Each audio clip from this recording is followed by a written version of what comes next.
بسم اللہ الرحمن الرحیم۔ شروع اللہ کے نام سے جو بڑا مہربان اور نہایت ہی رحم کرنے والا ہے۔ تمام بھائی درود پاک پڑھیے۔ اللہم صلی علی محمد وعلی آل محمد کما صلیت علی ابراہیم وعلی آل ابراہیم انک حمید مجید۔ اللہم بارک علی محمد وعلی آل محمد کما بارکت علی ابراہیم وعلی آل ابراہیم انک حمید مجید۔ جیسا کہ آپ سب کو معلوم ہے کہ میں پنجاب سے آیا ہوں، تو پہلے پنجابی کے کچھ شعر انشاءاللہ سمجھ آ جائیں گے آپ کو۔ نہیں بھی آئیں گے تو نعت شریف کے شعر ہیں، کیونکہ ہمارے مولانا حماد صاحب خان صاحب کے جو ساتھی ہیں مفتی وسیم اکرم صاحب، وہ گھیر گھار کے آپ تک لے آئے ہمیں ماشاءاللہ تشریف رکھتے ہیں ہمارے ساتھ پنجاب سے۔ تو عرض کیا ہے کہ جتھے میرے حضور دے قدم لگے صلی اللہ صلی اللہ صلی اللہ صلی اللہ، جتھے میرے حضور دے قدم لگے اس تھاں ورگی کوئی تھاں نہیں ہو۔ کہتا ہے کہ جہاں ہمارے نبی علیہ الصلوۃ والسلام کے قدم مبارک لگ گئے ویسی اور کوئی زمین، کہ جتھے میرے حضور دے قدم لگے اس تھاں ورگی کوئی تھاں نہیں ہو، تے جس دیاں قسماں عرش تے رب کھاوے۔ کہتا جس کی قسمیں اللہ کھاتے ہیں آسمان پہ، کہ جس دیاں قسماں عرش تے رب کھاوے اس نام ورگا کوئی نام نہیں ہو، تے جیڑی میرے حضور دا منہ چومے۔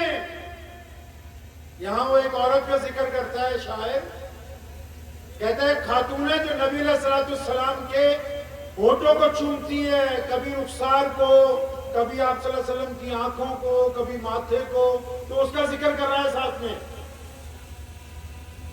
کہ جتھے میرے حضور دے قدم لگے اس تھاں ورگی کوئی تھاں نہیں ہو، تے جس دیاں قسماں عرش تے رب کھاوے اس نا ورگا کوئی نا نہیں ہو، تے جیڑی میرے حضور دا منہ چومے اس ماں ورگی کوئی ماں نہیں ہو۔ چلو چلیے جالیاں ہیٹھ بئیے او دی چھاں ورگی کوئی چھاں، کہ ہوں لاکھوں سلام اس آقا پر صلی اللہ صلی اللہ، ہوں لاکھوں سلام اس آقا پر، ظلم لاکھوں جس نے توڑ دیے، دنیا کو دیا پیغام سکون، طوفانوں کے رخ موڑ دیے۔ اس محسن عالم نے دنیا میں کیا کیا نہ دیا انسانوں کو، دستور دیا، منشور دیا، نئی راہیں دی، نئے موڑ دی۔ اللہ کے نبی علیہ الصلوۃ والسلام نا خانہ کعبہ سے ٹیک لگا کے بیٹھے ہوئے ہیں مکہ المکرمہ میں، اور ایک بندہ بیت اللہ کے باہر پریشان پھر رہا ہے۔ وہ پریشان اس لیے ہے کیونکہ وہ اپنے کچھ اونٹ لایا تھا بیچنے کے لیے، اب وہ اونٹ جس بندے نے خریدے ہیں وہ اس کی پیمنٹ نہیں کر رہا۔ ایک دن، دو دن، اس کو ایک ہفتے سے زیادہ ہو گیا، وہ پریشان ہے۔ تو اس نے لوگوں سے پوچھا مکے میں کوئی ہے، یہاں کوئی بڑا آدمی ہے، یہاں کوئی حکومت کے اہلکار ہیں، یہاں کوئی ایسا بندہ ہو جس کی چلتی ہو، میری پیمنٹ رک گئی ہے، مجھے پیمنٹ مل جانی چاہیے۔ تو جو لوگ اس کو ملے انہوں نے کہا ہاں بالکل، خانہ کعبہ میں جاؤ، اس کے جو برآمدے ہیں وہاں روزانہ صبح کو ایک مجلس لگتی ہے، قالین بچھتے ہیں، بہترین کعوہ بن کے آتا ہے، بڑے بڑے لوگ ریشمی کپڑے پہن کے بیٹھتے ہیں۔ وہ جو لوگ وہاں مجلس کرتے ہیں وہ مکے کے بادشاہ ہیں۔ تو وہ اچانک ایک دن وہاں پہنچا، پتہ کرتا کرتا تو واقعی مجلس لگی ہوئی تھی. امیہ جو تھا اس دن اس مجلس کی رہنمائی کر رہا تھا. نبی علیہ السلام کا بدترین دشمن ہے. اس مجلس میں روزانہ ابو جہل، امیہ، ابو لہب، اس کے بیٹے عبداللہ بن جدان، جتنے بڑے بڑے اس دور کے مکہ المکرمہ کے بیوپاری تھے، اس دور کے جو بڑے مشرک تھے، وہ سارے روزانہ وہاں بیٹھتے تھے. اب وہ پہنچا تو اس دن امیہ اس مجلس کی رہنمائی کر رہا تھا. تو اس بندے نے جا کے کہا کہ میں مکے کی قریب کی بستی سے آیا، میں نے اپنے اونٹ بیچے، اب جس بندے نے خریدے وہ پیمنٹ نہیں کر رہا. اب جب اس بندے کی یہ بات امیہ نے سنی نا، وہ بڑا حیران ہوا. اس نے ایک دفعہ اپنے سارے یاروں کو دیکھا، اپنے من میں کہتا ہے ہم سارے تو یہاں بیٹھے ہیں، مطلب سارے بڑے بدماش تو یہاں موجود ہیں، اس کی پیمنٹ کس نے روکی؟ ہمارے علاوہ کون ہے مکے میں جو بیپار کرتا ہو، جس کا حکم چلتا ہو، جو سزائیں دیتی ہو، جو فیصلے کرتے ہو، اور کون ہے ہمارے علاوہ؟ اب اس نے اس بندے کو حیرانی سے پوچھا، بھائی ہم سب تو یہاں، تمہارے پیسے کس نے مارے؟ کس کو تم نے اونٹ بیچے؟ مجھے بتاؤ، ابھی دیں گے پیسے منگوا کے، آدھے ہمارے آدھے تمہارے. اب اس بندے نے جب یہ کہا نا، جس کے اونٹ تھے، کہنے لگا، وہ کہتا نام بتا، تیرے پیسے کس نے مار لیے، اونٹ کس نے رکھ لیے؟ تو اس بندے نے کہا جی جس نے میرے اونٹ لے لیے، پیسے نہیں دیتا، اس کا نام تو ابو جہل ہے. اب جیسے ہی ابو جہل کا نام آیا، امیہ بھی اور اس کے ساتھی ہنسنے لگے کہ یہ تو ہمارے ہی سربراہ کا نام لے رہا ہے، یہ تو ہمارے ہی بڑے کا نام لے رہا ہے. تو امیہ کے ذہن میں ایک شرارت آئی. اس نے ہنستے ہوئے اس بندے کا ہاتھ پکڑا، ہمارے اور آپ کے پیارے نبی کہ حضرت محمد رسول اللہ صلی اللہ علیہ وسلم کا اصول یہ تھا کہ وہ نماز سے فراغت کے بعد خانہ کعبہ کی دیوار سے ٹیک لگا کے بیٹھا کرتے تھے. اب امیہ نے اس بندے کا ہاتھ پکڑا، کھڑا ہوا اور نبی علیہ السلام کی طرف اشارہ کیا، کہنے لگا وہ دیکھو سفید کپڑوں میں جو بیٹھے، ان کے پاس چلے آ جا، وہ تیرا کام کر دیں گے. امیہ کیوں بھیج رہا ہے ان کو؟ اس بندے کو نبی علیہ السلام کے پاس کیوں بھیج رہا ہے؟ اس کے ذہن میں شرارت آئی ہے کہ ابو جہل روز موقع ڈھونڈتا ہے، نعوذ باللہ، اللہ کے نبی علیہ السلام سے لڑنے کا. سنو مسلمانوں، مشورہ دیتا ہوں، فتوے والا تو میں مولوی نہیں ہوں. نبی علیہ السلام کے علم غیب پہ ایک دوسرے کے اوپر بحث کرنے والوں، نبی علیہ السلام کا جو بدترین دشمن ہے امیہ، اس نے ایک بندے کا ہاتھ پکڑا، سازش کے تحت اس کو نبی علیہ السلام کی نشاندہی کروائی، اس نیت سے کہ اس کا بھی یہ یقین ہے کہ اگر یہ در رسول پر جائے گا تو سنوائی ہو کر رہے گی، وہاں سے خالی ہاتھ واپس آنے والا ہے نہیں ہے. اس کا بھی یہ یقین ہے کہ نبی علیہ السلام کے پاس اگر درخواست چلی گئی، سنوائی ہوگی، اس کو سنا جائے گا، اس کی مدد کی جائے گی. اب وہ بندہ پہنچ گیا نبی علیہ السلام کے پاس. وہ کہتا ہے کہ میں بڑا حیران ہوا اس کی بات کے اوپر، امیہ کی، کہ مجھے راستہ بھی بتاتا ہے اور مسکرا بھی رہا ہے، یعنی میرا مذاق بھی اڑا رہا ہے، لیکن ڈوبتے کو تنکے کا سہارا چاہیے. وہ نبی علیہ السلام کے پاس پہنچا تو آپ کو شاید پتا ہوگا اس بات کا کہ جو لوگ بھی دنیا میں ہمارے محمد علیہ السلام کو پہلی مرتبہ دیکھتے تھے، جو بندہ پہلی مرتبہ دیکھتا تھا ہمارے نبی علیہ السلام کو، نام تو پوچھنے کا بھی فرصت نہیں ہوتی تھی، اپنے پاس سے ایک نام رکھ لیتا تھا. آپ صلی اللہ علیہ وسلم کی نورانیت کو دیکھ کے، نبی علیہ السلام کے پیارے چہرے کو دیکھ کے، اس نورانیت کو دیکھ کے جو اللہ نے کائنات میں صرف انہی کو عطا فرمائی ہے. ہمارے سب کے بڑے ڈاکٹر ساجد الاعظمی صاحب تشریف رکھتے ہیں، حدیث کے استاد ہیں. جتنے بھی صحابی ہیں نا عشرہ مبشرہ میں، اور جتنے بدری صحابی ہیں، کسی نے نبی علیہ السلام کا حلیہ بیان نہیں کیا، کس نے بیان کیا؟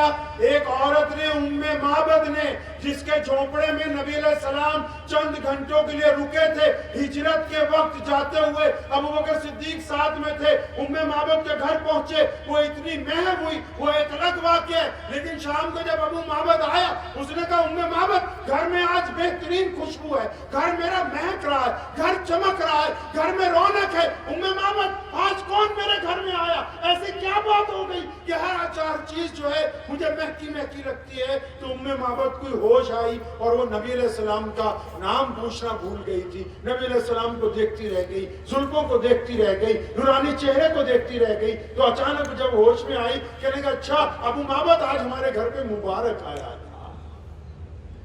یعنی جو ذات آئی تھی وہ اتنی مبارک تھی کہ ان کے آنے سے سارا ماحول ہی بدل گیا، میں تو ان کا نام پوچھنا بھی بھول گئی، اور ابو معبد، معبد ایک مدت تک ڈھونڈتی رہی نبی علیہ السلام کو، اور جس دن بازار میں ابو بکر صدیق رضی اللہ تعالیٰ عنہ نظر آئے نا اس کے بیٹے کو، چھوٹے کو، اس نے اپنی ماں کا پلو پکڑ کے کہا، اماں وہ جو مبارک آئے تھے ان کا ساتھی ہے، وہ جا رہا ہے، چلو دوڑ کے اس کو پکڑتے ہیں تاکہ ہم ان تک پہنچ جائیں جو ہمارے گھر آئے تھے۔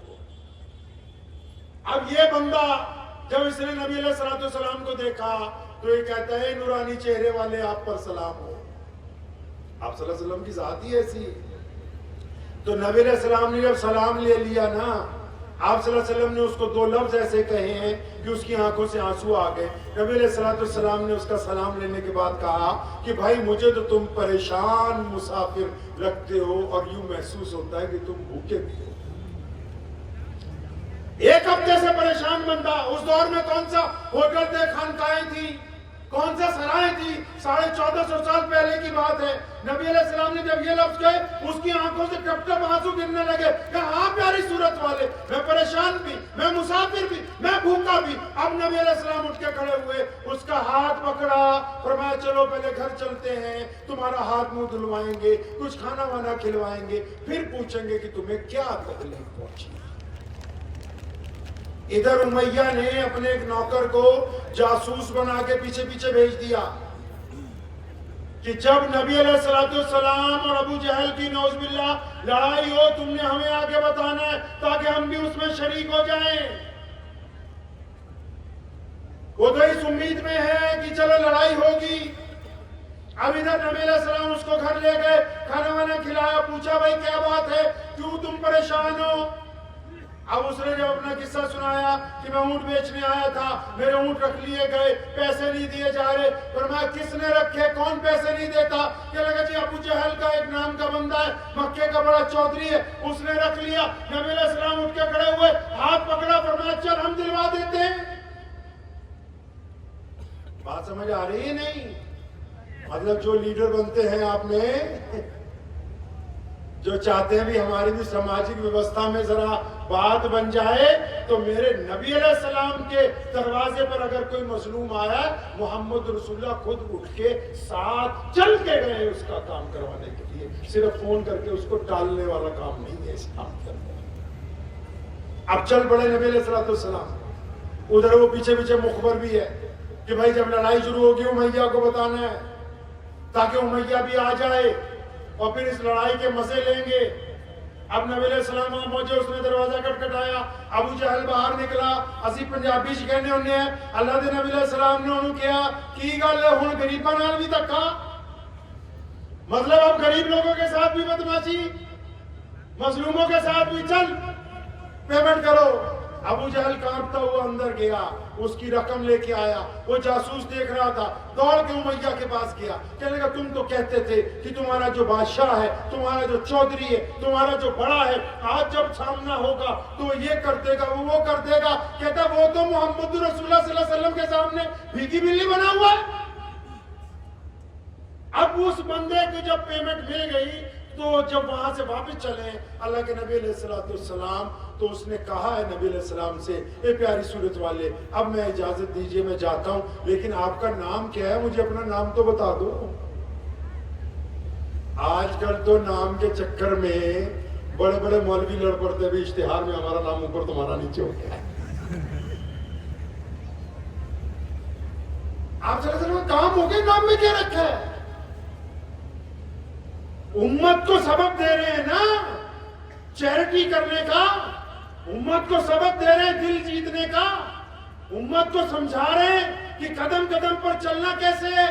اب جس بندے کی مدد کرنے گئے اس کو یہ تھوڑی پوچھا بھائی تو مسلمان ہے کہ نہیں، وہ تو قریشی ہے کہ نہیں، تو ہماری برادری کا ہے کہ نہیں، تمہارے رنگ کا ہے کہ نہیں، تمہاری نسل کا نہیں، کیونکہ سائل نے آ کے در رسول پر دستک دی ہے، اور محمد رسول اللہ صلی اللہ علیہ وسلم کا دین کائنات کا وہ پہلا مذہب ہے جس میں رنگ نہیں دیکھا جاتا، جس میں ذات نہیں دیکھی جاتی، جس میں زبان نہیں پوچھی جاتی، جس میں اوقات نہیں پوچھی جاتی، صرف محمد رسول اللہ صلی اللہ علیہ وسلم کے ساتھ چل پڑتے ہیں۔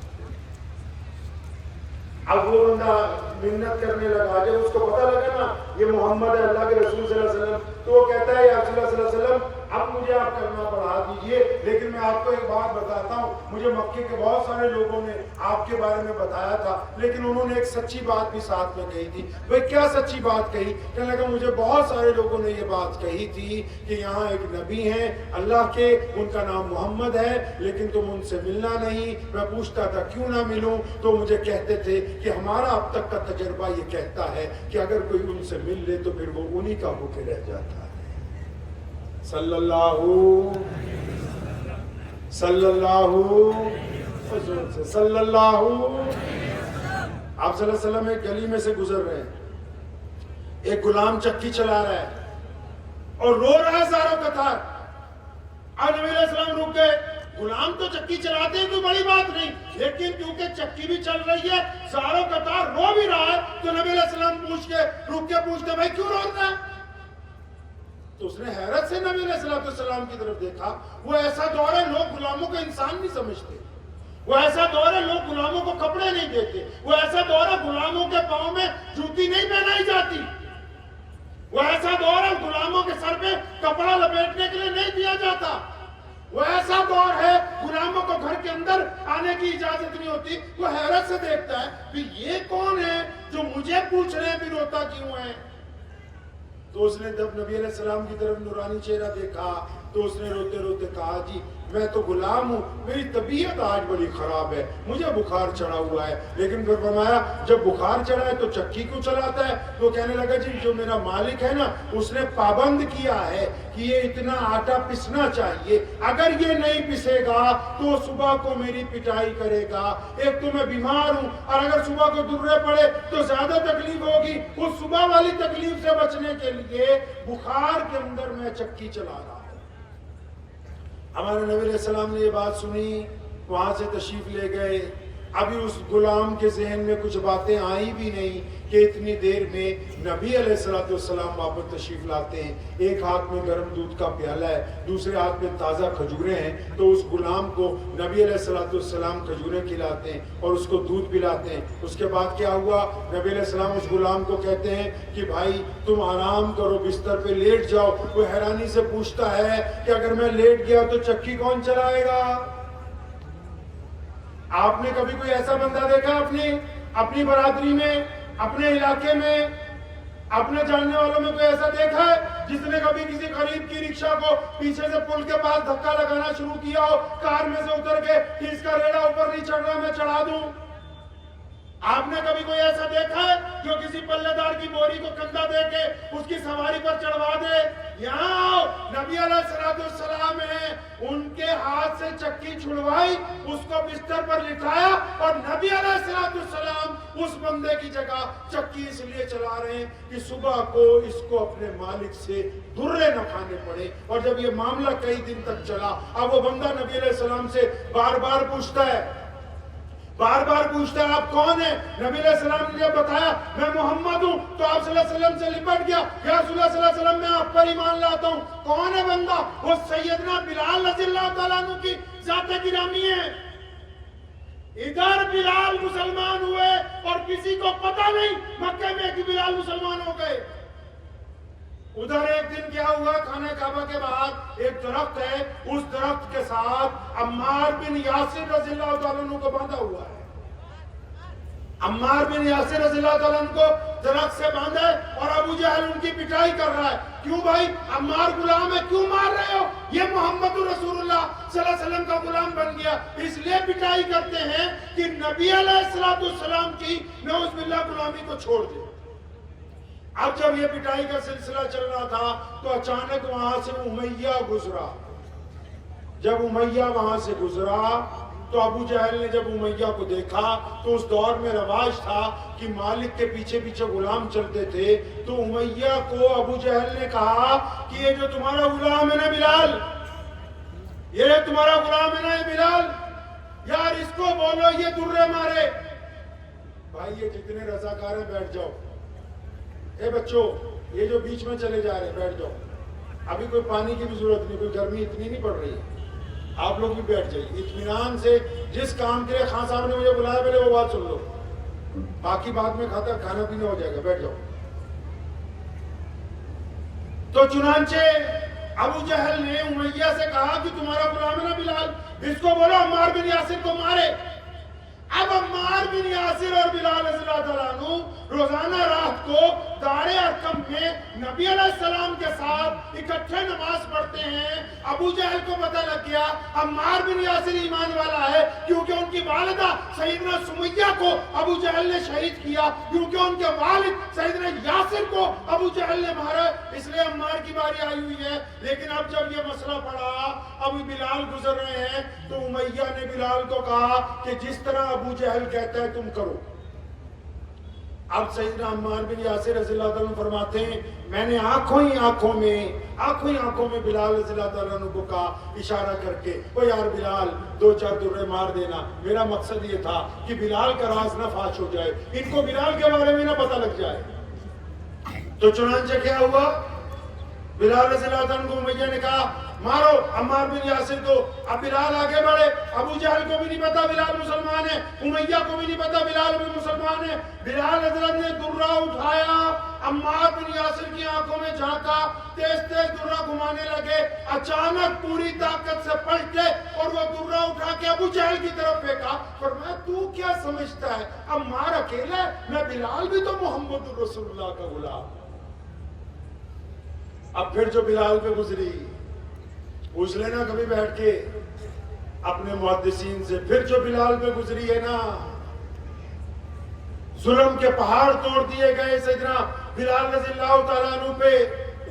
لیکن ان پہاڑوں کے درمیان ایک شام ایسی آئی جب بلال رضی اللہ عنہ روزانہ مار کھا کے گھر پہنچتے تھے. ایک دن شام کو گھر پہنچے تو امی دروازے پر کھڑی ہے. اماں کہنے لگی بیٹا بلال آج میں نے یہ مشورہ کیا، میرے ذہن میں یہ بات آئی ہے، ہم لوگ مکہ چھوڑ کے حبشہ چلا جائیں گے، ہم لوگ مکے سے ہجرت کریں گے. اب بلال تو بلال ہے، محمد رسول اللہ کا غلام ہے، وہ صحابی رسول ہے، وہ مؤذن رسول ہے، وہ تو نبی علیہ السلام کا پرنسپل سیکرٹری ہے، وہ تو سب سے خاص خادم ہے.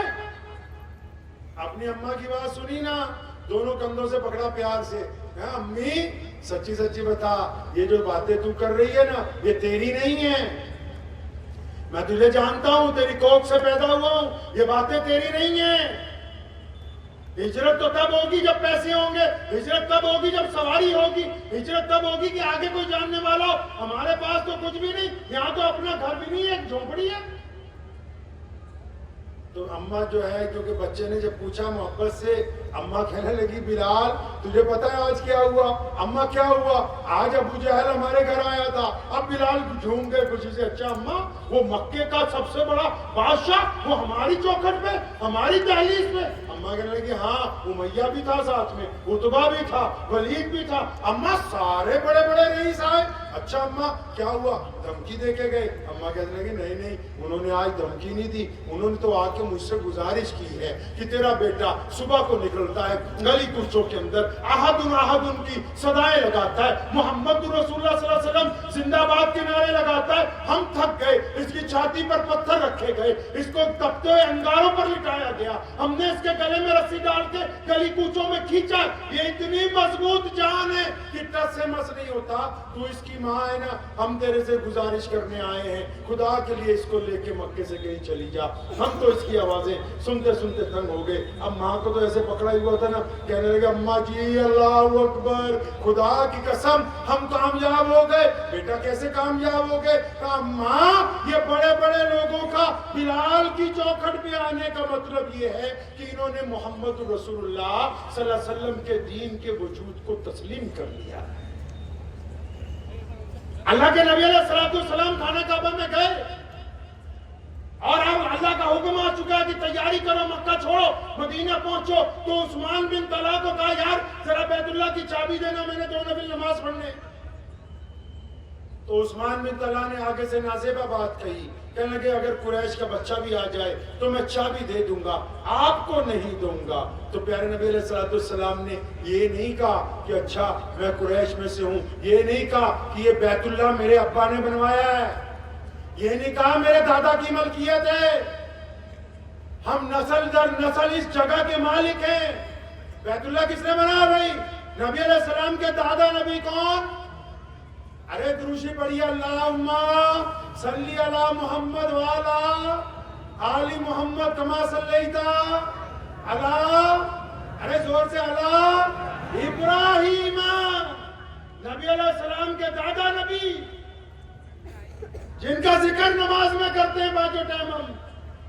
اللہ کے نبی علیہ السلام کو ابراہیم علیہ السلام نے اللہ سے مانگا ہے کہ خاتم النبیین تو آئیں گے، رحمت للعالمین تو آئیں گے، لیکن یا اللہ میں چاہتا ہوں کہ میری اولاد میں سے ہوں اور اس گھر کو آباد کریں۔ وہ ان کے ہاتھ سے بنایا ہوا گھر، ان کے باپ دادا کی جائیداد کے اوپر بنا ہوا گھر، ان کی ملکیت کا گھر، ان کے بڑوں کا بنایا ہوا گھر، اور ان کے حقیقی دادا جناب عبد المطلب اس گھر کے متولی۔ پھر بھی چابی بردار کو یہ نہیں کہتے کہ ہم مالک ہیں، نہیں نہیں، اپنا ہاتھ اٹھایا، اس کے کندھے پہ 2 تھپکی ماری، فرمایا ابن طلحہ یاد کر لے ایک دن آئے گا یہ چابی ہم نے تیرے سے واپس لے لینی ہے۔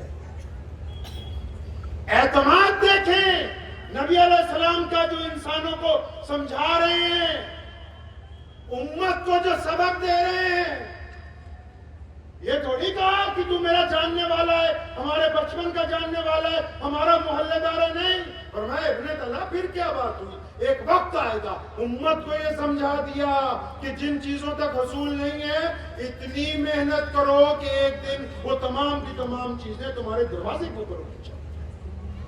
اب نبی علیہ السلام چل پڑے وہاں سے، کہاں سے نکلے؟ خانہ کعبہ سے نکلے۔ اب جب نکلے دوپہر کا وقت ہے، حضرت ابوبکر صدیق رضی اللہ عنہ ان کو ساتھ لیا، چل پڑے مکہ المکرمہ کی طرف۔ اب جیسے ہی مکے کی طرف چلے ہیں نا تو خانہ کعبہ میں میٹنگ بلا لی گئی ابو جہل نے اور مکے کے سارے بڑے بڑے لوگوں نے کہ نعوذ باللہ محمد صلی اللہ علیہ وسلم ہمارے ہاتھ سے نکل گئے، ہمارے ہاتھ سے نکل گئے، وہ ان کو پکڑو۔ تو چاروں طرف گھوڑ سوار دوڑائے۔ اب ایک دن گزر گیا، دوسرا گزرا، تیسرا گزرا، لیکن سارے اس بات پر اتفاق کرتے ہیں کہ نبی علیہ السلام مکے سے باہر نہیں گئے، لیکن کہاں ہے یہ پتہ نہیں لگ رہا۔ اچانک ایک جاسوس آیا، اس نے آ کے ابو جہل کو کہا کہ یہ تو اب بھی نہیں پتا کہ محمد صلی اللہ علیہ وسلم کہاں ہے، لیکن جو ان کو کھانا دینے جاتا ہے، جو ان کو پانی دینے چاہتا ہے، اس کا پتہ لگ گیا، اس کا پتہ لگ گیا کون ہے جو نبی علیہ السلام کو کھانا پانی پہنچاتا ہے، لیکن ان کا سراغ پھر بھی نہیں لگ رہا۔ ابو جہل اٹھ کے کھڑا ہوا، کون ہے بھائی مکے میں جو محمد رسول اللہ صلی اللہ علیہ وسلم کو پانی اور ان کو کھانا پہنچاتا ہے؟ کہنے لگا جو ابو بکر صدیق رضی اللہ تعالیٰ عنہ کی بیٹی ہے نا اسماء بنت ابو بکر، 19-20 سال کی لڑکی ہے، سیدنا ابو بکر صدیق کی ورنہ اسماء جاتی ہے۔ اب ابو جہل تو بچے کو جانتا تھا، سیدھا ابو بکر صدیق رضی اللہ عنہ کی کوٹھی پہ پہنچا، حویلی کا دروازہ کھٹکھٹایا، اتفاق سے سیدنا اسماء بنت ابو بکر رضی اللہ تعالیٰ عنہ نے دروازہ کھولا۔ اب جیسے ابو جہل نے ان کو دیکھا، اتنی زور سے ضرب ماری ہے کہ اسماء جب گری ہے پتھر کے اوپر، ایک کان پھٹ گیا، خون نکلنے لگا۔ ابو جہل ان کو ڈنڈے سے مار رہا ہے، پیچھے سے ایک بندہ آیا، اس نے ابو جہل کے کان میں کہا کہ ابو جہل یہ ابو بکر صدیق کی شہزادی ہے، گرچہ وہ مسلمان ہو گیا، باقی قبیلہ مکے میں ہی رہتا ہے، اگر یہ تیرے ہاتھ سے ماری گئی ابھی نہیں لڑائی شروع ہو جائے گی یہاں۔ اتنا مت مار کیا ہلاک ہو جائے. اب ابو جہل رک گیا. سیدنا اسماء بنت ابو بکر رضی اللہ عنہ اٹھ کے کھڑی ہوئی. ابو جہل نے جو ان سے پوچھا ہے اور انہوں نے جو کہا یہ بات آپ کو بتانی. ابو جہل نے ان سے پوچھا اسماء تیرے ابو بکر صدیق کہاں لے کے گئے محمد صلی اللہ علیہ وسلم؟ کہاں چھپایا ہے؟ کہاں رکھا ہے؟ کہاں کھانا دینے جاتی ہو؟ اب سیدنا اسماء رضی اللہ تعالیٰ عنہ اپنے آپ سے فتویٰ لے رہی ہیں. کس سے فتویٰ لے رہی ہیں جی؟ ارے بولتے رہو. ان سب کو اسی لیے ساتھ میں بٹھایا. میں بھی آپ کے اسی لیے قریب آیا ہوں. کس سے فتویٰ لے رہی ہیں؟ اپنے آپ سے. کس سے جی؟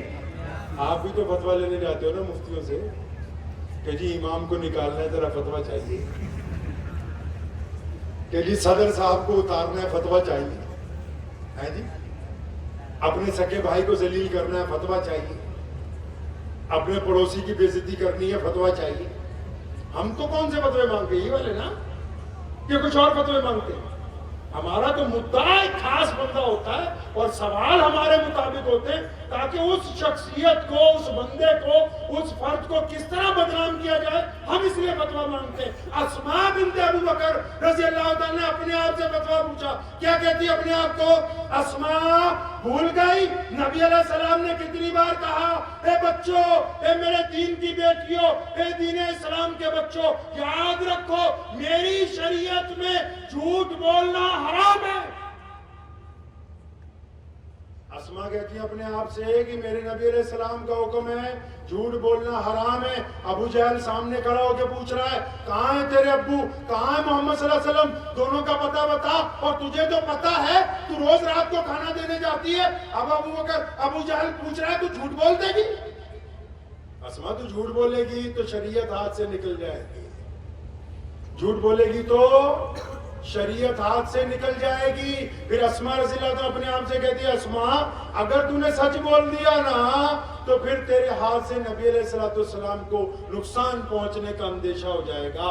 اسماء اب کیا کرے؟ اب اسماء اٹھ کے کھڑی ہوئی اور اس کے جو لفظ ہیں اللہ کی قسم قیامت تک کے لیے تمام انسانوں کے لیے رہنما بن گئے. کہنے لگی ابو جہل کو کہ سن لے مکے کے بڑے چودھری, مجھے رب کعبہ کی قسم ہے مجھ کو پتا ہے کہ محمد صلی اللہ علیہ وسلم کہاں پہ ہیں, میں جانتی ہوں وہ کہاں ٹھہرے, کہاں آرام فرما رہے ہیں, لیکن رب کعبہ کی قسم اگر اسماء کی بوٹیاں بھی نوچ دے, اگر اسماء کے ٹکڑے بھی کر دے تو مجھ سے تو نبی علیہ السلام کا پتہ معلوم نہیں کر سکتا. سچ بول کے شریعت بچائی, زخم کھا کے نبی علیہ السلام کی عظمت بچائی. اور جب پٹنے کے بعد ابو جہل وہاں سے چلا گیا نا, ہم تو اگر مسجد میں نئے قالین بچھا دے نا جی, تو جب تک ہم 50 لوگوں کو یہ نہ بتا دے کہ ہم 4 آدمی لے کے آئے. ہم تو اگر کوئی چھوٹا سا کام کر دے نا جی, آج کل ایک نئی بیماری چلی ہے غریب بیٹیوں کی شادی, مسلمانوں میں چلی ہے آج کل بیماری کہ جی غریب بیٹیوں کی شادی کرنی ہے. مجھے ایک صاحب کا فون آیا, مولانا آئیے غریب بیٹیوں کی شادی کرنی ہے. تو میں کہا بھئی یہ تو اسلام میں نہیں ہے ایسا کہ غریبوں کی بیٹیوں کو اسٹیج پر لاؤ, بیٹوں کو لاؤ, ان کی نیلامی کرو اور ان کی بے عزتی کے اوپر خود عزت کے جھنڈے گاڑو اور لوگوں کو جی ہم نے ان کی شادی کرو. ایسا تو نہیں. اب حضرت اسماء نے اندر جا کے اپنی امی کو ہی نہیں بتایا کہ میرے ساتھ باہر ابھی لڑائی ہوئی ہے, میرے پہ ظلم ہوا ہے. اپنی بہنوں کو نہیں بتایا. دوبارہ باورچی خانے میں گئی, رات کو کھانا تیار کیا. اسماء کہتی میں بھی آج چھپ کے بیٹھ گئی, مجھے پتا تھا مخبر کہاں کہاں بیٹھے ہوئے ہیں. وہ مخبر میری طاق میں, میں مخبروں کی طاق میں. رات کا پہلا پہر گزرا, مخبر پھرتے رہے. دوسرا پہر گزرا, مخبر پھرتے رہے. تیسرا پہر گزرا, مخبروں نے مشورہ کیا کہ اسماء زیادہ آج زخم کھا گئی, زیادہ پٹ گئی, آج نہیں جاتی کھانا دینے. اب جب وہ مخبر ہٹے, وہ اپنے گھر آرام کرنے گئے, تو رات کے تیسرے پہر ابو بکر صدیق کی بٹیا نبی علیہ السلام کے پاس غار میں پہنچی ہے. سیدنا ابو بکر صدیق نے جب دیکھا بیٹی کے سر کے اوپر دوپٹہ کس کے بندھا ہوا ہے اور وہاں سے خون کے چھینٹے پورے جسم کے اوپر نظر آ رہے ہیں, کپڑے گرد آلودہ ہیں. انہوں نے پوچھا اے بٹیا کیا ہوا, چوٹ لگ گئی؟ بیٹی یہ نہیں کہتی کہ ابا جی مجھے مارا. ابو جہل نہیں, کہنے لگی ابا جی کھانا دیر سے ہو گیا, آپ دسترخوان لگائیں, نبی علیہ السلام کے سامنے کھانا رکھیں. عشق ایسے ہوتا ہے، جنہاں دا عشق صادق ہے وہ قد فریاد کردے ہن، لباں تے مہرے خاموشی ہے، دلاں چ یاد کردے ہن، وہ جو ذرا سی بات پر اظہار چاہتے ہیں، ذرا سی خدمت کے اوپر اپنا نام چاہتے ہیں، وہ عشق نہیں ہے، وہ کوئی اور ہی بیماری ہے، وہ حب جاہ کی بیماری ہے، وہ تکبر کی بیماری ہے۔ جو عشق کرتے ہیں، نبی علیہ السلام نے جب آرام کر رہے تھے ابو بکر صدیق رضی اللہ تعالیٰ عنہ کی گود میں سر رکھا ہے، ابو بکر صدیق کے آنسو ٹپ ٹپ گرے، نبی علیہ السلام کی آنکھ کھلی، ابو بکر کیا ہوا؟ یہ نہیں کہا یا رسول اللہ کسی سانپ نے کاٹ دیا، یہ نہیں کہا تکلیف ہوگی، نہیں، ابو بکر صدیق کے لفظ سنو، فرمایا یا رسول اللہ میرے امی ابو آپ پر قربان ہو جائیں، میں آپ پر قربان ہو جاؤں، میری اولاد آپ پر قربان ہو جائے، یوں محسوس ہوتا ہے کہ میرے پاؤں پر کسی چیز نے کاٹ لیا، پہلے عشق کا اظہار کیا پھر اپنی تکلیف کا اظہار کیا۔ عشق کے آداب نبی علیہ السلام کے ساتھ یہ جو جماعت ہے صحابہ کرام رضی اللہ تعالیٰ اجمعین کی مضبوط جماعت، ان سے سیکھنے پڑتے بھی عشق کے آداب کیسے ہوتے ہیں۔ ابھی ایک مولانا صاحب کا میں واقعہ پڑھ رہا تھا، مفتی تقی عثمانی صاحب یا کوئی اور بڑے عالم، انہوں نے شاید تراشے میں یا کسی اور کتاب میں، مجھے نام یاد نہیں آ رہا، لکھتے ہیں کہ میں روز سوچتا تھا کہ میں صحابہ کے دور میں پیدا ہوتا، میں صحابہ کے دور میں پیدا ہوتا، کاش میں بھی نبی علیہ السلام کے ساتھ ہوتا، ہمیں بھی یہ موقع ملتا۔ کہتے میں روز یہی سوچتا رہتا تھا، دعا بھی کرتا تھا یا اللہ کاش ہم بھی اس دور میں پیدا ہوتے۔ فرمایا ایک دن رات کو خواب میں کیا دیکھتا ہوں کہ نبی علیہ السلام ایک گاڑی میں تشریف فرمائے اور تمام صحابہ بھی موجود ہیں، ابو بکر صدیق چلا رہے ہیں، میں سب سے پیچھے بیٹھا ہوں، تو ایک چڑھائی چڑھ رہے ہیں، تو اچانک کیا ہوا، گاڑی خراب ہوئی، تو بریک نہیں لگ رہے، گاڑی پیچھے کو جا رہی ہے، تو سب سے پچھلا دروازہ کھول کے کہتے ہیں کہ میں بھاگا، میں جوان آدمی تھا، میں نے سوچا کہ 10-20 کلو کا کوئی پتھر اٹھا کے لاتا ہوں، گاڑی کے ٹائر کے نیچے دوں گا تاکہ گاڑی رک جائے، نبی علیہ السلام کی حفاظت ہو۔ کہ میں گیا، جب پتھر اٹھایا، خواب بتا رہا اپنا کہ جب پتھر اٹھایا، دوڑ کے جب واپس پہنچا، دیکھا گاڑی تو پیچھے آ ہی نہیں رہی، گاڑی تو اپنی جگہ ہی کھڑی ہے، تو میں بڑا حیران ہوا کہ گاڑی کو بریک لگ گئے، تو جب میں نے دیکھا اندر بھی کوئی نہیں، تو کہتے جب میں نیچے دیکھتا ہوں تو جتنے صحابہ گاڑی میں تھے انہوں نے اپنے سر گاڑی کے ٹائروں کے نیچے رکھے ہوئے تھے کہ مبادا یہ گاڑی پیچھے نہیں جانی چاہیے۔ تو مولانا فرماتے ہیں میں نے اٹھا، 2 نفل توبہ پڑھے، استغفار کی کہ عشق کے جس مقام پر جن کو رضی اللہ عنہ کا لقب دے دیا گیا، وہ جس مقام پر عشق کے، وہ جس انداز سے عشق کرتے تھے، وہ جس انداز سے اپنے نبی علیہ السلام کے ساتھ چلتے تھے، سوچتے تھے، ہم تو ابھی اس کا ایک رتی کے برابر نہیں پہنچ سکتے۔ اب نبی علیہ السلام مدینہ المنورہ میں ہے نا، جب آپ علیہ السلام جب ہجرت کر کے مدینہ منورہ چلے گئے، تو درمیان کے واقعات میں چھوڑ رہا ہوں، بس یہ بتانا چاہتا ہوں کہ وہاں سے ایک دن ایسا آیا 10 سال بعد کہ نبی علیہ السلام واپس آئے مکے کو فتح کرنے کے لیے، رمضان المبارک کا مقدس مہینہ، اب نبی علیہ السلام چلے جا رہے ہیں، ساتھ میں صحابہ کرام کا لشکر ہے، سب سے آگے خالد بن ولید رضی اللہ تعالیٰ عنہ ہے، اور نبی علیہ السلام کا ردیف ایک بچہ ہے ان دنوں، وہ اچھل رہا ہے، نبی علیہ السلام اس کو بٹھاتے ہیں، کسی نے نعرہ مارا کہ آج بدلے کا دن ہے، نبی علیہ السلام نے ڈانٹا، فرمایا نہیں، آج معاف کرنے کا دن ہے۔ لوگ کہتے ہیں نا اسلام اخلاق سے پھیلا ہے، سنا آپ نے؟ ارے بھائی سنا ہے کہ نہیں؟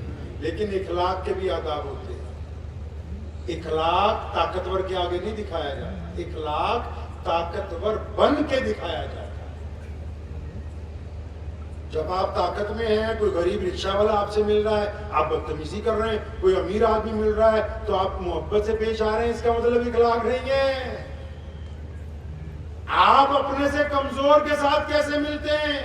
نبی علیہ السلام جب پاور میں آئے، مکہ فتح کیا، تو جن سے بدلے لینے تھے ان کو بھی معاف کر دیا۔ ابو بکر صدیق فرماتے ہیں کہ ایک ایسا موقع آیا میری آنکھوں میں آنسو آ گئے، کیوں؟ نبی علیہ السلام نے فرمایا ابو بکر، اے عمر بن خطاب سنو، وہ ابو جہل کا بیٹا آ رہا ہے۔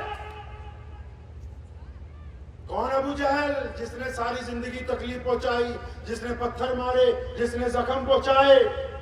نبی علیہ السلام کی شہزادی شہید ہوئی ہے ہجرت کے دنوں میں۔ کون ابو جہل؟ جس نے سمیہ رضی اللہ تعالیٰ عنہ کے ٹکڑے کیے، عمار بن یاسر کی کھال ادھیڑی۔ وہ جس نے مکہ میں ان کا رہنا دوربر کر دیا تھا، جب اس کا بیٹا آ رہا ہے معافی مانگنے کے لیے تو نبی علیہ السلام اپنے صحابہ کو کیا کہتے ہیں؟ یار ابو جہل کا پتر آ رہا ہے نا، کوئی تانا مت مارنا۔ صحابہ کی آنکھوں میں آنسو آ گئے، یا رسول اللہ صلی اللہ علیہ وسلم آپ اتنے کریم ہیں، آپ اتنے زیادہ کریم ہیں کہ طاقت میں آنے کے بعد اس بندے کے بیٹے کو اور اس بیٹے کو معاف کرنے کی بات کر رہے ہیں جس نے آپ کے سکے چچا کا قتل اپنی بیوی کے ساتھ مل کے کروایا، اور جس نے بدر میں حضرت امیر حمزہ رضی اللہ تعالیٰ عنہ کی لاش کے ٹکڑے کروائے، ان کا کلیجہ نکال کے چبایا، وہ بھی جب معافی مانگنے کے لیے دیار رسول صلی اللہ علیہ وسلم پر آ رہا ہے تو آپ صلی اللہ علیہ وسلم اسے معاف کرنے کی بات کرتے ہیں۔ تو بتانا آپ کو یہ تھا کہ جب نبی علیہ السلام خانہ کعبہ میں پہنچ گئے، یہ ایسی فتح ہے کہ اس میں کسی کو مارنے کی ضرورت نہیں پڑی، سرنڈر کر دیا سب نے نبی علیہ السلام کے سامنے۔ تو فتح کے بعد انہوں نے کسی سے بدلہ نہیں لیا، لیکن اس موقع پر ایک ایسا واقعہ پیش آیا کہ اذان کا جب وقت ہوا تو آپ صلی اللہ علیہ وسلم نے چاروں طرف دیکھا، اب سارے تو شہزادے آگے کھڑے، کون؟ سیدنا ابوبکر صدیق رضی اللہ تعالیٰ عنہ ہیں، سیدنا عمر بن خطاب رضی اللہ تعالیٰ عنہ ہیں، سیدنا عثمان رضی اللہ تعالیٰ عنہ، مولا علی کرم اللہ وجہ رضی اللہ تعالیٰ عنہ، اور ابو ذر غفاری فقراء صحابہ میں سب سے جید ہیں، سیدنا ابو ایوب انصاری رضی اللہ تعالیٰ عنہ موجود ہیں، سیدنا شرجیل بن حسنہ رضی اللہ تعالیٰ اس وقت موجود ہیں، مسلمانوں کا اولین جرنیل خالد بن ولید رضی اللہ تعالیٰ وہاں موجود ہیں، نبی علیہ السلام کے چچا حضرت عباس رضی اللہ تعالیٰ عنہ وہاں پر موجود ہیں، بڑے بڑے سیدنا ابو عبیدہ بن جراح امین الامت ہیں، وہ وہاں پر موجود ہیں، بڑے بڑے ایسے شہزادے عبد الرحمن بن عوف جیسے عرب پتی لوگ موجود ہیں۔ اب نبی علیہ السلام نے چاروں طرف دیکھا، وہ کتنے ساڈا بلال ہے؟ بلال کون ہے بھائی؟ بلال غلام ہے، بلال کالا ہے، بلال حبشی ہے، بلال کے پیروں میں جوتی نہیں۔ فرمایا بلال کہاں ہے؟ یا رسول اللہ تو سب سے پیچھے بلاؤ، کس کام کے لیے؟ وہ اذان دینی ہے۔ ایک صحابی نے کان میں کہا یا رسول اللہ آج مکہ فتح ہوا، قریش کی رہی صحیح بھی ختم ہو گئی، اگر ایک غلام چڑھ کے اذان دے گا تو شاید ان کی جو تھوڑی بہت بچی ہے وہ بھی ختم ہو جائے گی۔ نبی علیہ السلام کو غصہ آیا، فرمایا آج تو یہ بات کہہ دی، آئندہ نہ میں سن لوں، میں آ گیا ہوں، آج کے بعد کوئی گورا کسی کالے پہ فوقیت نہیں حاصل کر سکتا، کوئی اجمی کسی عربی پر نہیں، کوئی امیر کسی غریب پر نہیں، میرا دین آ گیا، سارے کے سارے برابر کر دیے گئے۔ اب نبی علیہ السلام نے جب کہا نا بلال کو وہ چل خانہ کعبہ کی چھت پہ چڑھ جا، اذان دینی ہے، بلال کہتے ہیں میں نے جب خانہ کعبہ کی چوکھٹ پکڑی، گلاب پکڑا، جب اوپر چڑھنے لگا تو مجھے رونا آیا، بلال کل تک اس گھر کی چوکھٹ پہ اگر تو نے سجدہ کیا، ابو جہل نے اتنا مارا کہ تو بے ہوش ہو گیا، تجھے امیہ کھینچ کے باہر لے گیا کہ تو اس گھر میں نہیں آ سکتا، بلال آج ایسا کیا ہو گیا یار، تیری چمڑی تو اب بھی کالی ہے، تو اب بھی غلام ہے، آج ایسا کیا ہو گیا؟ یہ سارے نیچے کھڑے، تو خانہ کعبہ کی چھت پہ۔ فرماتے ہیں کہ میں نے زیادہ دیر نہیں لگائی، فوراً نبی علیہ السلام کی طرف دیکھا اور اپنے آپ کو کہا بلال یہ جو کالی کملی والے کے ساتھ تیری وفاداری ہے نا، کس کے ساتھ بھائی؟ نبی علیہ السلام سے جو تیری وفاداری ہے نا، یہ اس کا نتیجہ ہے کہ تو آج بیت اللہ کی چھت پہ چڑھ رہا ہے۔ یہ مفتی حماد خان صاحب، یہ جتنے مولوی ہیں، جتنے آپ، یہ ہم جو سب یہاں بیٹھے ہوئے ہیں، یہ جو دین چل رہا ہے اس میں میرا اور آپ کا کوئی کمال نہیں، ہماری جو محمد الرسول اللہ صلی اللہ علیہ وسلم سے وفاداری ہے نا، یہ اس وفاداری کا انعام ہے کہ آج ہم بیٹھ کے نبی علیہ السلام کی بات کر رہے ہیں، یہ اس وفاداری کا انعام ہے، ہمارا کوئی کمال نہیں۔ اب بلال جب چڑھے نا اوپر، اب وہ تو فتوے والی بات آپ کو بتائیے، آپ لوگ فتوے پہ فتوا لیتے رہتے ہیں ماشاءاللہ۔ اب جب بلال خانہ کعبہ کی چھت پہ چڑھے نا تو وہ اپنے آپ سے فتوا لے رہے، بلال مدینے میں مکے کی طرف منہ کر کے اذان دی، بدر میں بھی مکے کی طرف منہ کر کے اذان دی، احد میں بھی مکے کی طرف منہ کر کے اذان دی، بلال رات خیموں میں تھے تب بھی خانہ کعبہ کی طرف منہ کر کے اذان دی۔ اے محمد صلی اللہ علیہ وسلم نے تو کعبے کی چھت پہ چڑھا دیا، بھائی کیسے اذان دوں؟ کعبہ کہاں ہے؟ وہ بھی نبی علیہ السلام کا تربیت یافتہ ہے، ایک منٹ کے لیے نہیں رکے، ایک انگلی کان میں دی، اپنا چہرہ شہادت والی انگلی خانہ کعبہ کے صحن میں جس مقام پر نبی علیہ السلام کھڑے ہیں اس طرف منہ کر کے اذان دینے لگے تاکہ ساری دنیا کے مسلمانوں کو یہ بتا دیں کہ کعبے کا اگر کوئی کعبہ ہے تو وہ محمد رسول اللہ صلی اللہ علیہ وسلم۔ اب نبی علیہ السلام کے دل میں اللہ نے ڈال دی وہ چل پڑے، جب اذان ہونے لگی چل پڑے۔ اب بلال نے دیکھا کعبہ تو چلنے لگا، اب بلال بھی گھومتے جاتے۔ کیوں؟ کیونکہ یہاں کے حمید پور کے مسلمانوں کو بتانا ہے، مئو کے مسلمانوں کو بتانا ہے، بھارت کے مسلمانوں کو بتانا ہے، پوری دنیا کے مسلمانوں کو بتانا ہے کہ نبی علیہ السلام اللہ کے آخری نبی بن کے آئے ہیں، نبی علیہ السلام تمام انبیاء کے سردار بن کے آئے ہیں، نبی علیہ السلام کے بعد اب قیامت آنے والی، کوئی نبی نہیں آنے والا۔ بلال اس لیے نبی علیہ السلام کے پیچھے پیچھے چلتا ہے تاکہ ہم سب کو بتا دے کہ تمہارے دور میں جتنے مرضی جھوٹے نبی آ جائیں، تم کو چلنا اسی طرف ہے جس طرف محمد رسول اللہ آ گئے، اسی طرف چلنا ہے۔ اور پتہ ہے آپ کو پتہ ہے کہ اس رات کیا ہوا جب نبی علیہ السلام نے مکہ المکرمہ فتح کیا؟ پتہ ہے آپ کو یہ بات؟ پتہ ہے کچھ ایسا؟ اب بتاؤ کیوں نہیں پتا؟ پوچھو تو صحیح کیوں نہیں پتا؟ حضرت یہاں یہ جو مسجدیں ہیں مئو میں، یہ مولوی کو کتنی تنخواہ دیتے بھائی؟ کتنی تنخواہ دیتے ہو سارے ذمہ دار بیٹھے؟ ہاں بھائی 6,000؟ زیادہ نہیں؟ تھوڑی کم؟ زیادہ بتا رہے ہیں۔ مجھے ایک دفعہ موقع ملا، ڈاکٹر صاحب کو یاد ہوگا، ہمارے والد صاحب کے دوست بھی ہیں، ہم سب کے بڑے بھی ہیں ماشاءاللہ، محدث بھی ہیں۔ حضرت کو یاد ہوگا میں ایک دفعہ وقف بورڈ میرے پاس آ گیا تو میں نے مولویوں کی فائل منگائی، میں یار ان کی تنخواہ کتنی؟ تو اس وقت پنجاب وقف بورڈ کی طرف سے 14,000 کچھ روپے تھی۔ میں کہا یار سیدھی 20,000 بڑھاؤ۔ تو جو اور ممبران میرے ساتھ تھے تو انہوں نے اعتراض کیا، کہنے لگے یار عثمان بھائی اتنی بڑھا دو گے، ان کو تو اتنی ضرورت بھی نہیں ہے۔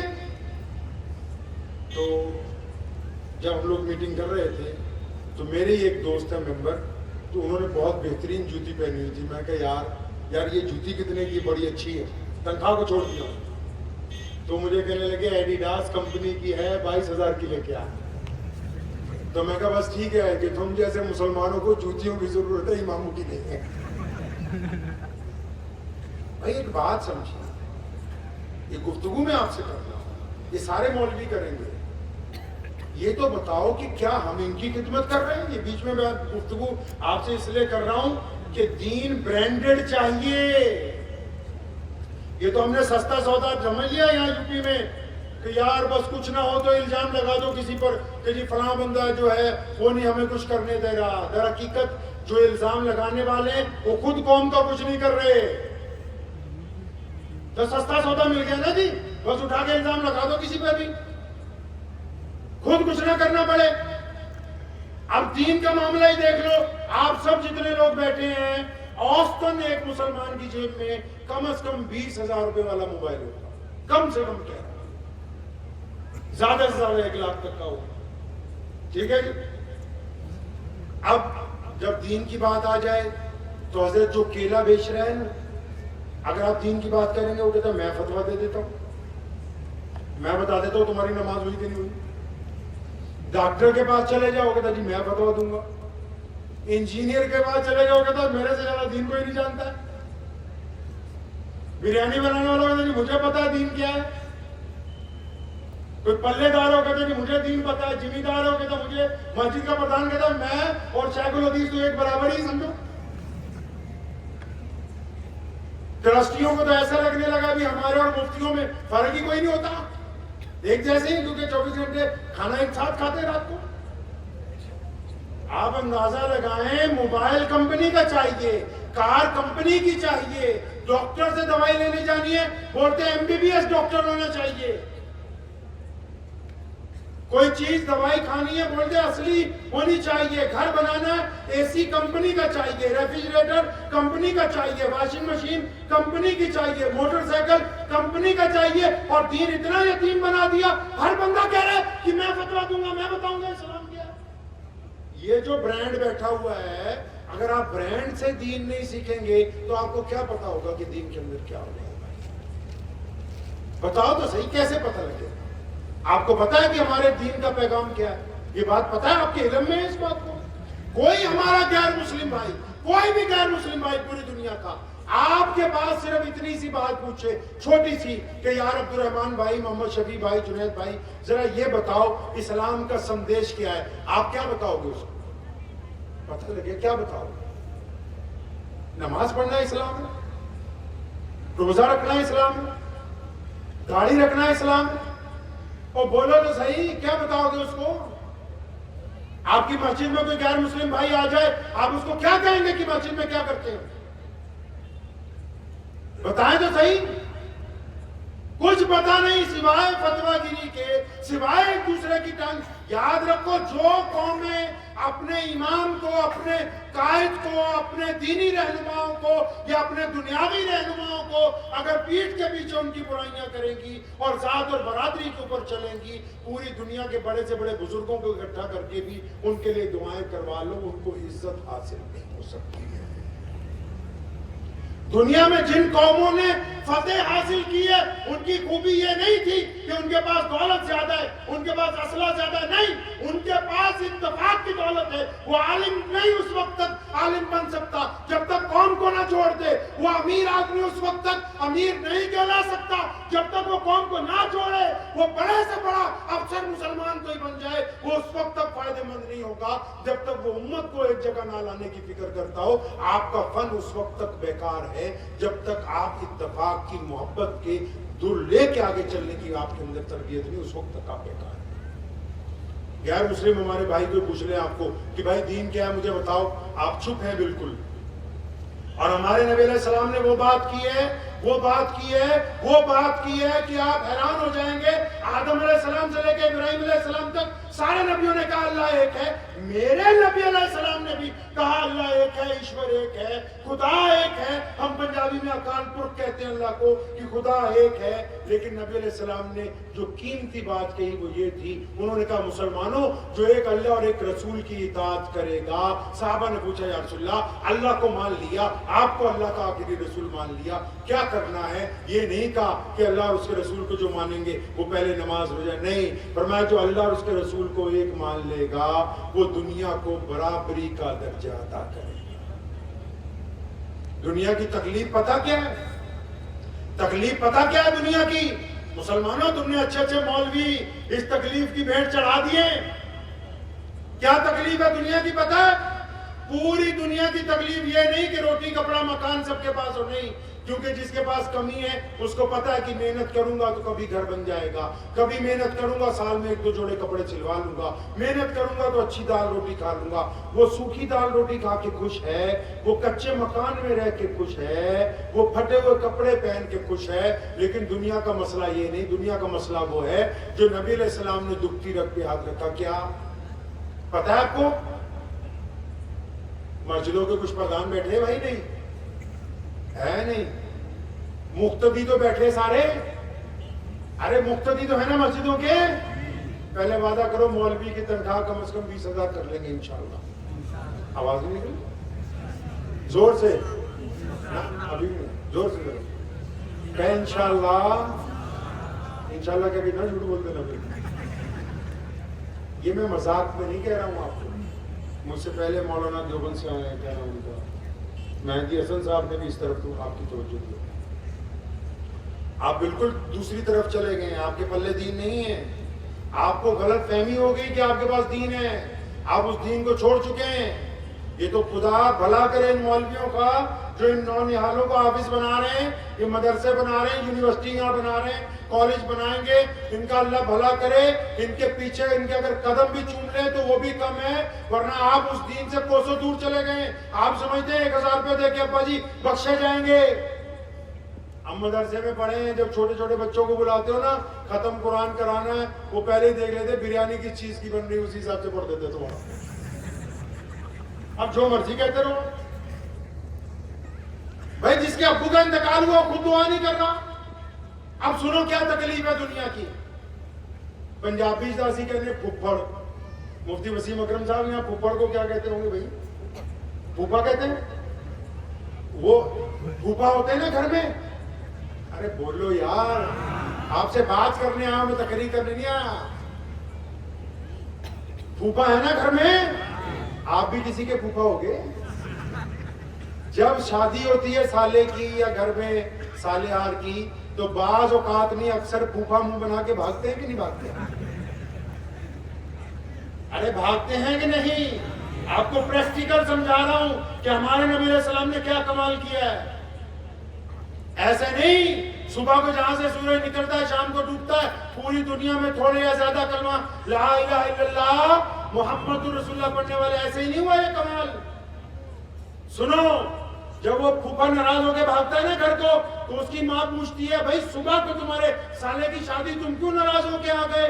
وہ یہ نہیں کہتا کہ کپڑے اچھے نہیں ہیں، وہ یہ بھی نہیں کہتا کہ کمرہ سونے کے لیے اچھا نہیں دیا، وہ یہ بھی نہیں کہتا کہ برتن اچھے نہیں تھے جن میں کھانا پروسا گیا. وہ ایک ہی بات اپنے گھر والوں کو جا کے کہتا ہے کہ ہم وقت پر گئے تھے، وہاں بیٹھے رہے، لیکن ہمارا کسی نے عزت نہیں کیا ہے.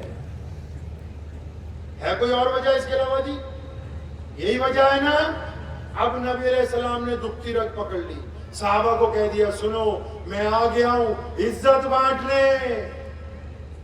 کبھی پوچھنا کسی مولوی سے، نبی علیہ السلام جب مکے میں تھے نا، جب انہوں نے کہا بلال ابو بکر کا بھائی ہے، بلال کالا ہے، ابو بکر شہزادہ ہے، بلال غلام ہے، ابو بکر بہت اعلیٰ ترین اولاد میں سے ہے، بلال کے کپڑے گندے، ابو بکر ریشمی لباس پہنتے ہیں. ابو بکر تو بہت بڑے بیوپاری ہیں، پکڑ کے جب جفی ڈلوائی کہا دونوں ایسے بھائی ہو، نماز میں کندھے سے کندھا ملا کے کھڑے ہونا ہے. تو مکے سے جو لوگ جاتے تھے نا بیپار کرنے، وہ اپنے گاؤں میں، یمن میں، آس پاس کے ملکوں میں لوگوں کو اکٹھا کر کے صرف یہ نہیں کہتے تھے کہ ایک نبی آئے ہیں جو اللہ کی عبادت کی بات کرتے ہیں، نہیں، وہ یہ کہتے تھے کہ ایک نبی آئے ہیں جو پہلے نبیوں کی طرح یہ تو کہتے ہیں کہ اللہ ایک ہے، لیکن وہ کہتے ہیں کہ جس کا رب اور رسول ایک ہے اس کے تمام جاننے والے بھی ایک ہیں. وہ یہ کہتے ہیں کہ اب کسی گورے کو کالے کے اوپر فوقیت حاصل نہیں. وہ کہتے ہیں کہ میری نماز میں سب لوگ ایک برابر کھڑے ہوں گے. یہ وہ کام ہے جس کی وجہ سے پوری دنیا میں اسلام تک پہنچا ہے. اگر کوئی مسلمان یہ سمجھے کہ میں اپنے ہندو بھائی کے ساتھ نہیں بیٹھ سکتا ہوں، اپنے سکھ بھائی کے ساتھ کھانا نہیں کھا سکتا ہوں، اپنے دلت بھائی کے ساتھ نہیں چل پھر سکتا ہوں، اپنے عیسائی بھائی کے ساتھ نہیں کاروبار، ارے اگر کوئی محمد رسول اللہ کا غلام ہو کے، دین کا بندہ ہو کے، نبی علیہ السلام کی اطاعت کرنے کے بعد اگر وہ یہ سمجھے کہ میں بہت اعلیٰ ہوں اور سامنے والا مذہب کی بنیاد پر، ذات کی بنیاد پر مجھ سے کمتر ہے، تو اس کو ضرورت ہے کہ ایک دفعہ پھر وہ کسی عالم کے پاس جا کے نبی علیہ السلام کی دین کو پڑھے.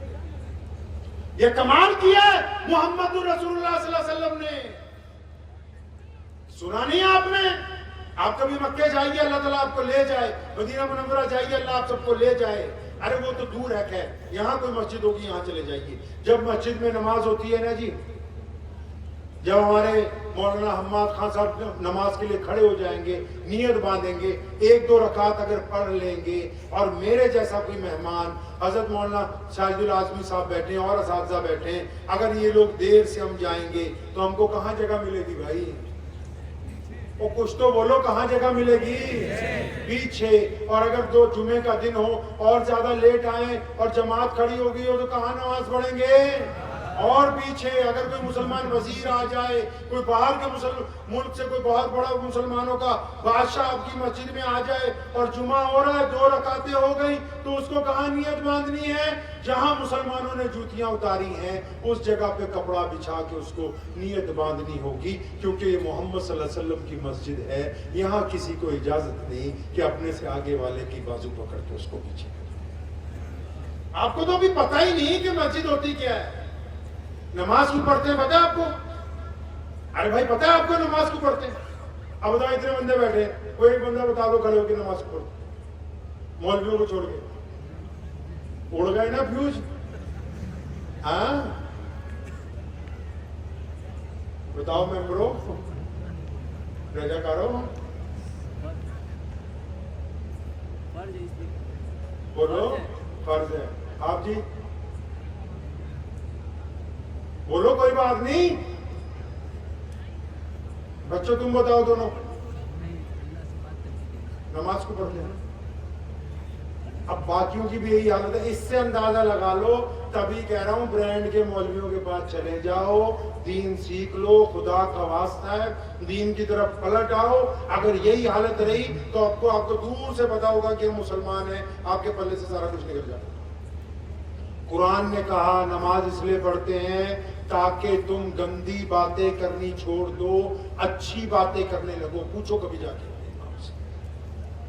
ہمارے بلے شاہ رحمۃ اللہ علیہ سیدوں میں سے تھے. ان کا ایک شعر ہے ارایت الذی یکذب بالدین کے اوپر. فرمایا نماز پڑھی تے نیاز نہ دتی، تیریاں کس کم پڑھیاں نمازاں. فرمایا نماز پڑھتا ہے، پوچھو تو صحیح جا کے کبھی اپنے مولویوں کے پاس کہ اس آیت میں کیا لکھا ہے. لکھا ہے کہ تمہاری نماز ضائع ہو گئی، تمہارے منہ پر مار دی گئی. کیوں یا اللہ؟ میں نے تو بڑی اچھے طریقے سے پڑھی. فرمایا صرف نماز ہی پڑھتا ہے، غریب کے منہ میں لقمہ تو نہیں ڈالتا ہے. آپ نے مسجد بنائی، مسجد بناتے ہیں نا جی ہم سب لوگ. ارے بھائی مسجد بناتے ہیں نا، کیوں بناتے ہیں پتا؟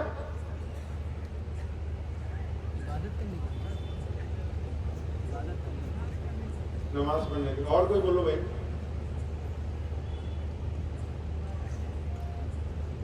روزانہ مولانا کے پاس آؤ، اللہ کے واسطے اس مدرسے کو 50 گنا زیادہ بڑا کرو، اس یونیورسٹی کی تعمیر جلدی کرو.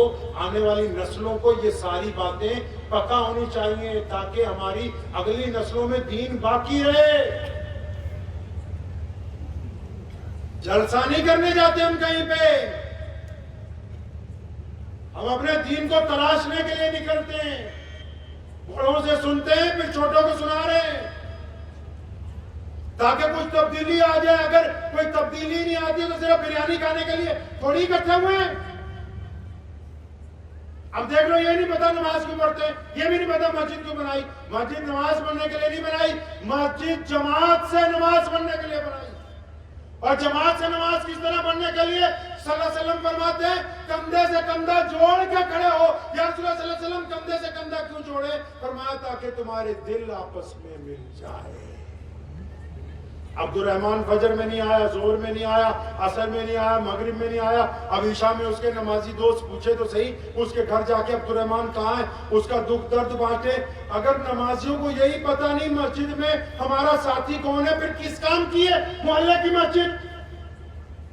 چلو مدینہ المنورہ چلتے ہیں. نبی علیہ السلام کی مسجد میں آج بھی آپ آرام کیجئے، نماز کے علاوہ کوئی ٹھوکر نہیں مارے گا. آپ کو بیٹھے ہوئے کھانا ملے گا، آپ کو بیٹھے ہوئے دوائی پہنچے گی. اگر آپ بیمار ہیں چلے نبی علیہ السلام کی مسجد میں. ایک چبوترا بنا ہے جس کو کہتے ہیں صحابہ صفا کا چبوترا.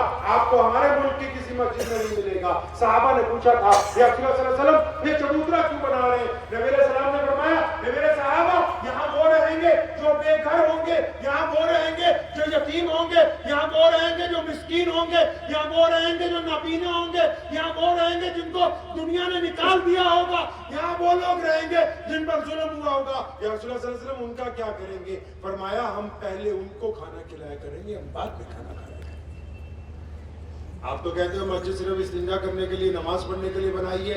نبی علیہ السلام کی مسجد میں تو یتیموں کو رکھا جاتا ہے، مسکینوں کو رکھا جاتا ہے، محتاجوں کو رکھا جاتا ہے، ذہنی توازن جو کھو چکے ہیں ان کو رکھا جاتا ہے. ہم نے بھی کیا کبھی ہماری مسجد کے صدر نے، ہماری مسجد کے امام نے، متولی نے پوچھا کبھی؟ مولانا اس بارے میں گفتگو کر رہے تھے کہ ہم نے پوچھا کہ اس محلے میں کتنے مسلمان، کتنے غیر مسلم بھائی بہن ہیں جن کے گھر میں چولہا نہیں جلتا؟ ہم مسجد کے متولی ہیں، ہم مسجد کے رہنما ہیں، ہم مسجد کے نوکر ہیں. ہماری ذمہ داری ہے کہ ہمارے آس پاس کوئی بھوکا نہ سوئے. بتاؤ تو ذرا یہ مسجد کا یہ آئیڈیل جو محمد رسول اللہ نے دیا وہ کہاں ہے؟ چلو نبی علیہ السلام کی مسجد ہے. ایک غیر مسلم آیا، یا رسول اللہ کے نبی ہیں، میرے پاس کپڑے نہیں، کپڑے تو نبی علیہ السلام نے کپڑے دیے. پھر ایک غیر مسلم آیا، الگ الگ واقعات سنا رہا ہوں میں آپ کو. یا رسول اللہ کے نبی ہے، میں بھوکا ہوں. نبی علیہ السلام کے پیٹ پہ پتھر بندھے ہوئے. فرمایا کیونکہ مسجد تک آیا اس کو بنا کھانا کھلائے نہیں جانے دیا جائے گا. اس کو کھانا کھلایا. پھر کوئی اور آتا ہے، یا رسول اللہ آپ اللہ کے نبی ہیں، مجھے سواری دیجئے، میرے پاس کرایہ نہیں گھر تک جانے کا. نبی علیہ السلام اونٹ پیش فرماتے ہیں. کیا ہماری مسجد میں بھی کبھی کسی مظلوم کی اس طرح مدد کی جا رہی ہے؟ اہل وطن کو پتا کیا لگے کہ مسجد کیوں بنائی؟ یہاں تو اگر کوئی 4 سفیر آ جائیں تو متولی کہتا ہے اس کو باہر نکالو، پہلے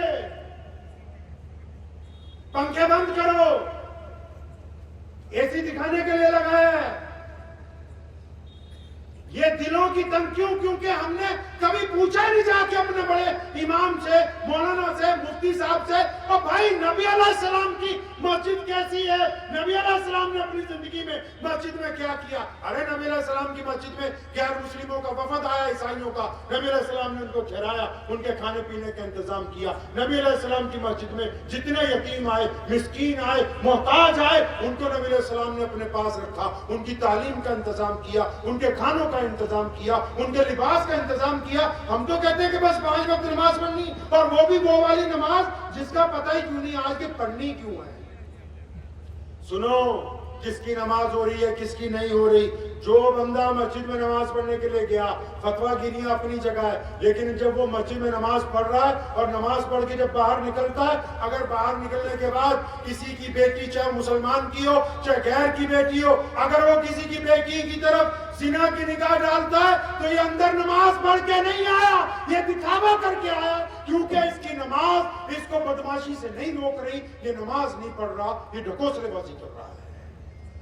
اس کی نماز اس کو بے ایمانی سے نہیں روک رہی، اس کی نماز اس کو حسد سے نہیں روک رہی، اس کی نماز اس میں نا اتفاقی ڈال رہی۔ ارے نبی علیہ السلام کی سب سے بڑی سنت کیا پتا آپ کو؟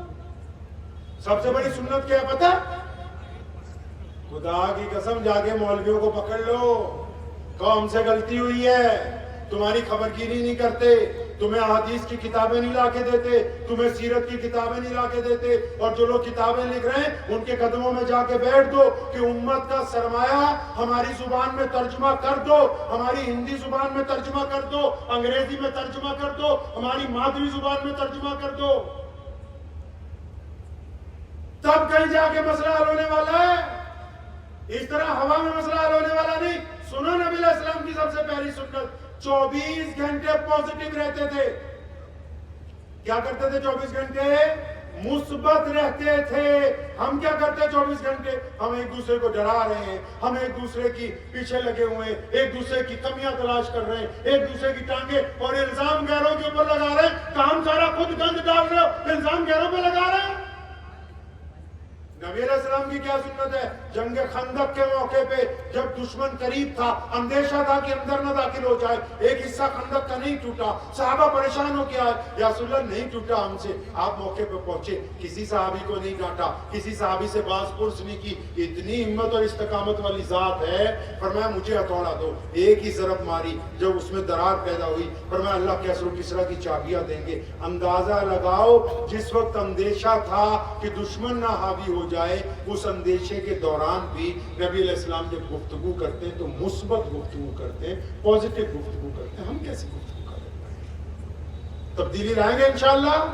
وقت بھی بہت ہو گیا، پھر دوبارہ وعدہ ہے حضرت مولانا کے ساتھ، جس دن یونیورسٹی بننی شروع ہوگی میں آپ کے ساتھ انشاءاللہ تعالی، انشاءاللہ اللہ تعالیٰ ان کو استقامت عطا فرمائے، آپ تمام ساتھیوں کو، اور میں دعا گو ہوں کہ ہم کچھ نہ کچھ تبدیلی لائیں گے انشاءاللہ۔ اپنی ذات سے چیریٹی کرنی ہے۔ میرے ابو جان شیخ اسلام مولانا حبیب الرحمان لدھیانوی رحمۃ اللہ علیہ نے ایک بات ہمیں بار بار کہی، ہمیں پابند کیا بچپن میں، فرمایا کسی کی چگلی کرنے میرے پاس نہیں آنا، یہ بتانا کہ تم اپنے دیش کے لیے، اپنے محلے کے لیے، اپنے سماج کے لیے، اپنے دین کے لیے، مذہب کیا کر سکتے ہو وہ بتاؤ، بس چلو کرو۔ آپ بھی ایسا کچھ کر سکتے ہیں، کریں گے انشاءاللہ۔ ارے کسی روتے کو تو ہنسا سکتے ہو نہیں، کسی غریب کی مدد تو کر سکتے ہیں کہ نہیں، کسی پریشان حال کو حوصلہ تو دے سکتے ہیں کہ نہیں، کر سکتے ہیں۔ آپ تبدیلی لانی ہے، اپنی زبان کو شکوے سے روکنا ہے۔ ہمارے یہاں تو یہ رواج ہو گیا آج کل، جب کوئی بندہ بیمار ہوتا ہے نا خان صاحب، تو پہلے یہ تھا ہم جاتے تھے دعا دیتے تھے، اب یہی حال ہے ہماری قوم کا، کوئی بیمار ہوتا ہے پوچھتے چچا بیمار ہے؟ ہاں جی بیمار ہے۔ کہاں سے دوائی لی؟ جی وہاں سے۔ اچھا تو میرے چاچا بھی اسی بیماری سے مر گئے۔ ارے دین نے منع کیا، مسلمان ہو غیر مسلم ہو، لوگوں کی ہمت بندھاؤ، ڈراؤ نہیں، بیماروں کو نہ ڈراؤ، پریشان حال لوگوں کو نہ ڈراؤ، جو بچے پڑھ نہیں پا رہے ان کے حوصلے نہ توڑو، جن کے کاروبار ٹوٹ گئے چاہے مسلمان ہیں یا غیر مسلم ہیں ان کو ڈراؤ نہیں، حوصلہ دو۔ اگر حوصلہ دینے والے بنو گے کل کو 4 لوگ تمہارے لیے دعا کریں گے، اگر حوصلہ توڑنے والے بنو گے تو کوئی آپ کو یاد کرنے والا نہیں۔ تو دعا کیجیے اللہ کریم مجھے بھی اور آپ سب کو ان باتوں پہ عمل کی توفیق عطا فرمائے۔ وآخر دعوانا ان الحمد للہ رب العالمین۔